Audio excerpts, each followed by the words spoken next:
ಜಡೆಯನ್ನು ಎಳೆದು ಕೇಳುವೆನು, ನೀ ಸ್ವಲ್ಪ ನಿಲ್ಲಬಾರದೆ.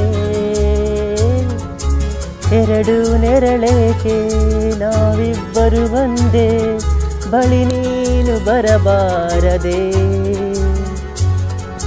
ನೀ ದೂರ ನಿಂತಾಗ ಬಾ ಎಂದು ನಾನಿನ್ನ ಕೂಗೋದು ಚಟವಲ್ಲವೇ. ಇಷ್ಟೊಂದು ಬಲವಲ್ಲಿ ನಿನ್ನ ನೀಳ ತೋಳಲ್ಲಿ ಬಯಸೋದೆ ಹಿತವಲ್ಲವೇ.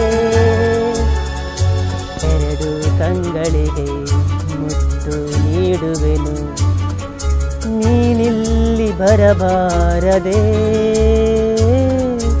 ಎಲ್ಲ ಕನಸನ್ನು ಒಂದೇ ನೆರಳಲ್ಲಿ ಸಾಲಾಗಿ ಇಡಬಾರದೆ.